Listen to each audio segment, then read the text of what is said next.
बिस्मिल्लाहिर्रहमानिर्रहीम नहमदुहु व नुसल्ली अला मुहम्मद रसूलुल्लाहि करीम using Laplace transform solve the initial boundary value problem u t t suffix में है t t is equal to u x x जो कि एक्स सफिक्स में है।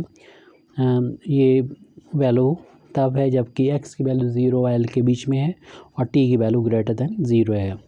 एक कंडीशन दे रखी है कि u की वैल्यू u चूँकि फंक्शन है x और t का, तो यहाँ पर जब t की वैल्यू 0 होगी तब u की वैल्यू भी 0 होगी और u का partial differentiation with respect to t की value sine pi x upon t l होगी जब t की वैल्यू 0 होगी, क्योंकि यहाँ पर x है और ये t है, और ये तब होगी जब x की वैल्यू 0 l के बीच में होगी। और जब x की वैल्यू 0 होगी फिर भी u की वैल्यू 0 होगी, क्योंकि x है ये t है, u फंक्शन है x और t का। जब x की वैल्यू l के इक्वल होगी तब u की वैल्यू 0 होगी t की वैल्यू 0 से ग्रेटर होने पर। तो ये कंडीशंस दे रखे हैं और हमें ये डिफरेंशियल इक्वेशन दे रखा है। तो गिवन डिफरेंशियल इक्वेशन को लिख लेते हैं। u पार्शियल डिफरेंशियल इक्वेशन को u टी टी और u सफिक्स में टी टी और u सफिक्स में एक्स एक्स। इसका मतलब होता है कि यहाँ पर डिफरेंशिएशन किया जा रहा है partially with respect to t दो बार यहाँ पर। ऐसे राइट हैंड साइड में u का डिफरेंशिएशन पार्शियली किया जा रहा है दो बार, del two u over del x square.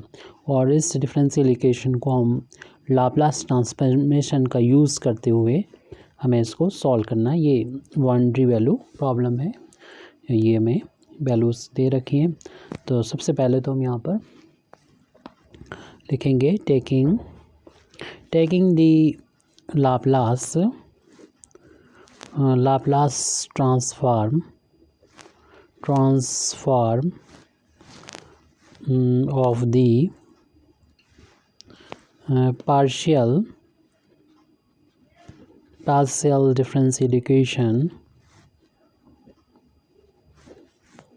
तो जो डिफरेंशियल इक्वेशन को दे रखा है पार्शियली, इसमें दोनों तरफ लाप्लास ट्रांसफॉर्म ले लेंगे, यानी del two u over del t square है और एल ये वैल्यू जो है del two u over del x square है।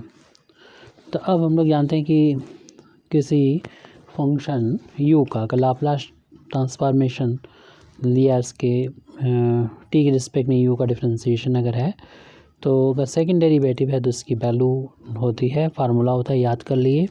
हमने दूसरे वीडियो में इसको डिटेल में बनाया जिसका लिंक इसमें हम प्रोवाइड करने की कोशिश करेंगे।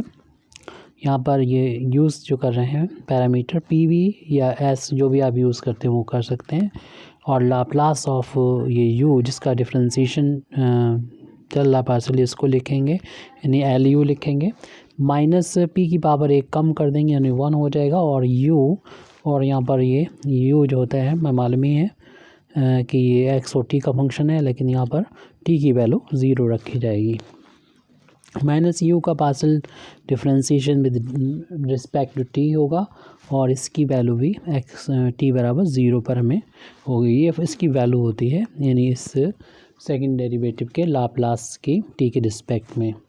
और इसको हम लिख सकते हैं इस तरीके से कि जो दो बार डिफरेंशिएशन x के रिस्पेक्ट में, इसको बाहर निकालेंगे, ये टोटल डिफरेंशिएशन में कन्वर्ट हो जाएगा, यानी डी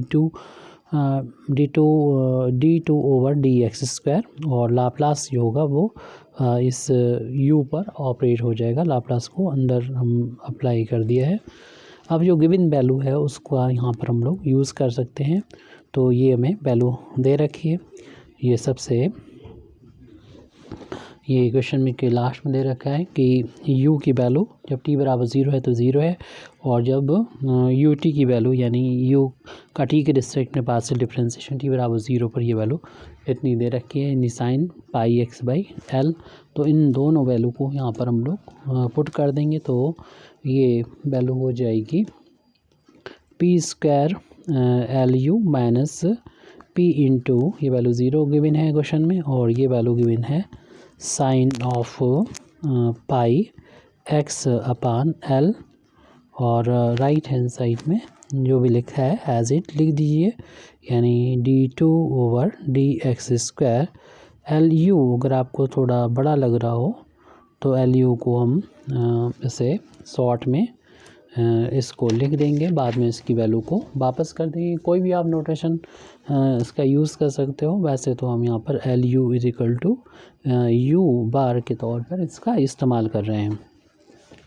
तो L u is equal to अगर यू बार हम यहाँ पर यूज़ करते हैं तो हमारा जो इक्वेशन हो जाएगा जो अभी चल रहा था उसमें p² ये हो जाएगा u बार हो जाएगा, क्योंकि हमने देखिए कि एल यू की जगह पर यहाँ पर u बार का यूज़ मान किया, ये वैल्यू 0 हो जाएगी और इस टर्म को लिखेंगे और यहाँ पर u बार इसकी जगह पर लिख सकते हैं। नोटेशन है ताकि शॉर्ट में लगे, और जो डिफरेंशियल इक्वेशन बनेगा उसको हम आसानी से समझ के सॉल्व कर सकें। Sine of pi x upon l is equal to del 2 over del x², और इसे भी लिख दीजिए यू बार लिख देते हैं, यानी एक ही वेरिएबल आप इसे कंसीडर करेंगे, जैसे y होता है उस तरीके से भी इसको कंसीडर कर सकते हैं। अब इस टर्म को हम ले जाते हैं राइट हैंड साइड, और ये माइनस का हो जाएगा तो हमारे पास बचेगा minus sine of pi x upon l is equal to del 2 u bar upon dx², और माइनस का p² यू बार। अब इन दोनों टर्म को यहाँ पर हम पूरा का पूरा, अगर हम लेफ़्ट में ले आए इसको राइट में ले जाएं एंड इसको पहले लिख दें इसको बाद में लिख दें तो कोई इफेक्ट नहीं पड़ेगा। तो ये हो जाएगा d2 u bar over dx² minus p² u bar is equal to minus sine of pi x upon l. तो यहाँ पर जो इक्वेशन हमको नज़र आ रहा है इसको हम ऐसे और सॉल्व कर सकते हैं। d/dx को कैपिटल D में लिख दें, और इसलिए d2/dx² का मतलब होगा d²। तो ये डिफरेंशियल इक्वेशन को हम शॉर्ट नोटेशन में लिख सकते हैं, d2 u bar minus p² u bar is equal to minus का sine of pi x upon L. और यहाँ से अगर हम यू बार को राइट हैंड साइड में बाहर लेंगे तो d² माइनस p² ये ऑपरेटर हो जाएगा जो इस फंक्शन यू बार पर ऑपरेट हो रहा है। और ये लीनियर डिफरेंशियल इक्वेशन है, जिसको सॉल्व करेंगे तो उसको linear differential equation with constant coefficient equation बन गई। ऐसे सॉल्व करने के लिए दो पार्ट में से सॉल्व करते हैं, कम्प्लीमेंट्री फंक्शन और पर्टिकुलर इंटीग्रल। और कम्प्लीमेंट्री फंक्शन के लिए हम ये जो फंक्शन होता है उसके कोफिशिएंट जो कि d का फंक्शन होता है उसमें d की जगह पर m पुट कर देते हैं। तो इसकी एक्सिलरी इक्वेशन जो है लिखते हैं। तो एक्सिलरी इक्वेशन लिखना है हमको, जहाँ पर भी d मिलेगा वहाँ पर m रख देंगे, m² माइनस p², और राइट हैंड साइड में जो है वो 0, और इसकी वैल्यू हो जाएगी m² is equal to p²। तो m इज इक्वल टू ये प्लस माइनस का p हो जाएगा। तो इस तरीके से यहाँ पर m की जो वैल्यू आती है उससे हम कम्प्लीमेंट्री फंक्शन लिख सकते हैं। जो भी इंडिपेंडेंट वेरिएबल है जो कि यहाँ पर मालूम ही है x है इंडिपेंडेंट वेरिएबल, तो उसका यूज़ करेंगे, यानी c1 e⁻ में m की दो वैल्यू हैं, प्लस का p है और माइनस का p है। तो पहले प्लस वाली p लेके इंडिपेंडेंट वेरिएबल x से मल्टीप्लाई करेंगे, प्लस का c2 e⁻ माइनस m की दूसरी वैल्यू लेते हैं माइनस पे, इसमें x से मल्टीप्लाई कर दें। अब यहाँ पर पर्टिकुलर इंटीग्रल की वैल्यू हमको फाइंड करना है। तो 1 में जो भी ये यू बार का जो कोफिशिएंट है उसको यहाँ पर अपान में लिख देंगे, यानी d² माइनस p²। और यहाँ पर राइट हैंड साइड में जो वैल्यू लिखी है इसको लिख दिया जाता है यहाँ पर, जो कि ये ऑपरेटर इस फंक्शन पर ऑपरेट होगा, जो माइनस का sign pi x upon L पर, माइनस जो कि कांस्टेंट है तो यहाँ पर बाहर ले लिया जाएगा इसका, और सिर्फ ऑपरेटर ये ऑपरेट हो जाएगा d² माइनस p², इस पर ऑपरेट हो जाएगा, यानी sign pi x upon L. यहाँ पर आपको मालूम है डी का मतलब d/dx है, यानी वेरिएबल यहाँ पर x है। तो ऐसी ही प्रॉब्लम हो या हमें पर्टिकुलर इंटीग्रल निकालना हो तो 1/f(d²) साइन यहाँ पर अगर लिखा हो ये a x, तब आपको क्या करना है कि जो x का जो कोफिशिएंट है वो रखना होता है यहाँ पर माइनस के साथ में, बस d की जगह पर ये x का कोफिशिएंट रख देंगे और बाकी जो फंक्शन लिखा है एज इट लिख देंगे, यानी sin ax। तो यहाँ पर भी यही फार्मूला, इसी फार्मूले को हम यहाँ पर अप्लाई कर रहे हैं पर्टिकुलर इंटीग्रल। तो क्या करना है, सबसे पहले तो माइनस लगाना है, उसके बाद x का कोफिशिएंट देखना है जो कि पाई अपान एल है, पाई अपान एल लिख दें और माइनस को छोड़कर बाकी जो है भी है उसका स्क्वायर कर देंगे। माइनस पी स्क्वायर लिखा हुआ है वो एज इट लिख देंगे। ये फंक्शन लिखा हुआ है साइन, ये शॉर्टकट मेथड है इसका पर्टिकुलर इंटीग्रल निकालने का जो आपने यूज़ किया होगा। ये माइनस साइन निकल के इस माइनस को प्लस कर देगा, तो हमारी पर्टिकुलर इंटीग्रल की वैल्यू जो चली आ रही है, पर्टिकुलर इंटीग्रल की वैल्यू आ जाएगी 1 upon pi square upon L square और प्लस का हो जाएगा पी स्क्वायर, और साइन में हमारा चला आ रहा है पाई एक्स अपान एल, इसको एज इट नोट कर देंगे। तो पर्टिकुलर इंटीग्रल की वैल्यू हमने ये सॉल्व कर ली है। इस तरीके से हम इस डिफरेंशियल इक्वेशन को का अब सॉल्यूशन लिख सकते हैं। सॉल्यूशन यानी यू बार की वैल्यू लिख सकते हैं। यू बार की वैल्यू आ गई जो कम्प्लीमेंट्री फंक्शन और पर्टिकुलर इंटीग्रल को दोनों को ऐड करने पर मिलेगा। तो यहाँ पर कम्प्लीमेंट्री फंक्शन हम लोगों ने पहले ही फाइंड कर रखा है, इस वैल्यू को यहाँ पर लिख देंगे कम्प्लीमेंट्री फंक्शन का c1 e to the power px plus c2 e to the power minus px plus particular integral हम लोगों ने अभी ये फाइंड किया है, इसको ज़्यादा सॉल्व ना करें, इसको ऐसे ही लिखा रहने दें, pi square L square plus P square और sign pi x upon L जैसे लिखा हुआ था वैसे हमने इसको लिख दिया है। अब यहाँ पर C1 C2 की वैल्यू निकालना है हमारे लिए एक चैलेंज, तो यानी C1 C2 की वैल्यू निकालना जो आसानी से फाइंड कर सकेंगे हम लोग, लेकिन इसके लिए हमें जो गिवन कंडीशन है उसका यूज़ करना होगा। तो इसलिए अभी इस इक्वेशन नंबर 1 को यहाँ पर लिख के छोड़ देते हैं। यहाँ पर जिन कंडीशन का यूज़ करना होगा वो 2 कंडीशंस पीछे हमें दे रखी हैं, जिसमें x की वैल्यू जो है वो एक कंडीशन में तो याद है हमको कि दे रखी थी 0, t पर 0 है, दूसरी कंडीशन भी l, t पर इसकी वैल्यू जो भी दे रखी थी उसको नोट कर लेते हैं। तो यहाँ पर दूसरी कंडीशन ये दे रखी है कि l, x की वैल्यू जब l है तब t की वैल्यू 0 से बस बड़ी हो तो इसकी वैल्यू 0 के बराबर होती है। तो ये कंडीशन हमें दे रखी है, दोनों केस में 0 ही दे रखा है। तो इन दोनों केस का हम लोग यूज़ करना चाहते हैं, लेकिन उसके लिए लाप्लास की वैल्यू, लाप्लास दोनों तरफ जब ऑपरेट करेंगे तो लाप्लास ऑफ u हो जाएगा और लाप्लास जब 0 का लेंगे तो 0 हो जाएगा, और ये वैल्यू जो होगी ये तब है जब x की वैल्यू यानी लिख देंगे वैन x इक्वल टू 0 होगा।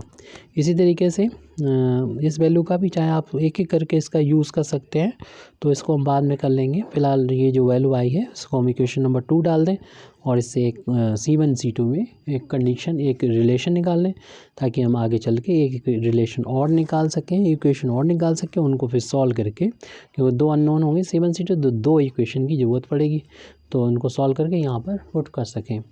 तो फिर यू आर हम से फिर यू की वैल्यू अल्टीमेटली फाइंड कर लेंगे। तो अब इन वैल्यूज़ का यूज़ कर सकेंगे, लेकिन आपको ने देखा अभी कि जो एल यू है वो हमने मान रखा था यू बार, तो यू बार बराबर 0 वैन एक्स बराबर 0, ये इक्वेशन नंबर हमारा 2 है। तो ये वैल्यू रख देंगे, यानी फ्रॉम इक्वेशन नंबर 1 इंटू, तो फ्रॉम इक्वेशन नंबर 1 इंटू, इससे हमें मिलेगा यू बार की वैल्यू 0, यहाँ पर 0 रख देंगे और राइट हैंड साइड में जहाँ पर भी हमको x नज़र आएगा वहाँ पर उसकी वैल्यू 0 रखेंगे।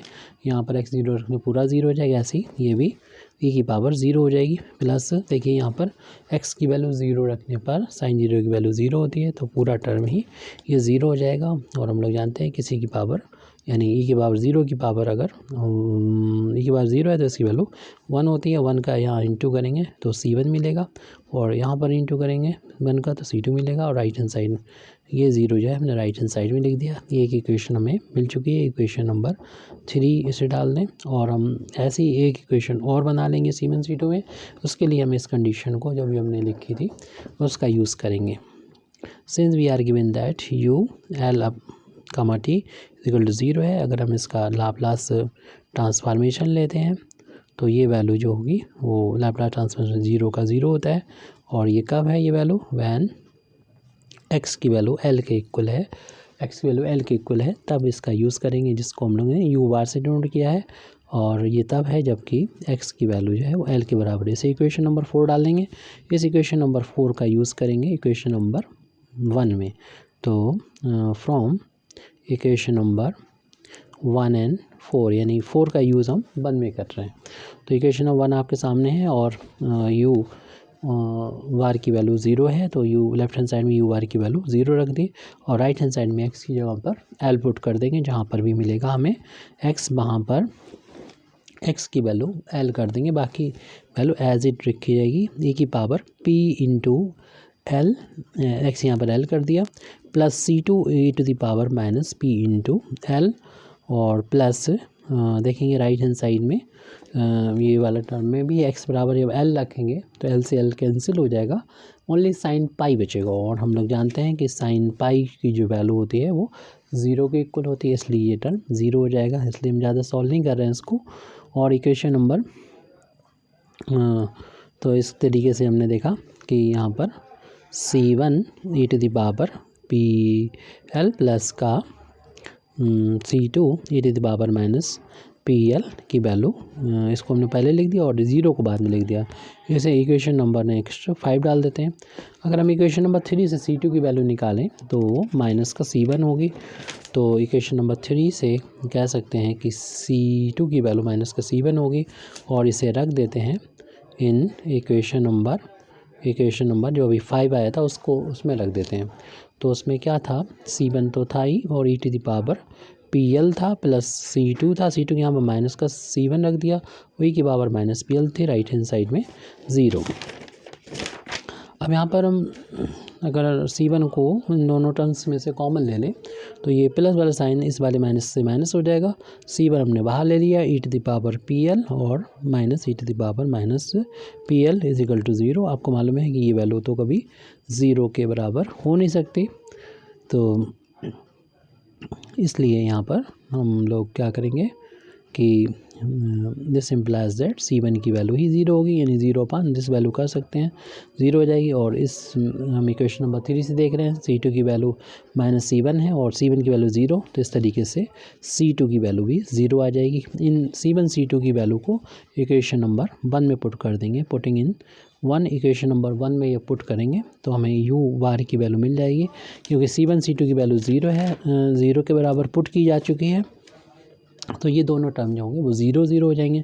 सिर्फ ये वाला टर्म बचेगा, इसको हम वहाँ पर जाके नोट कर दे रहे हैं। ये इक्वेशन नंबर 1 है जहाँ पर हमने C1 C2 की वैल्यू पुट कर दी है।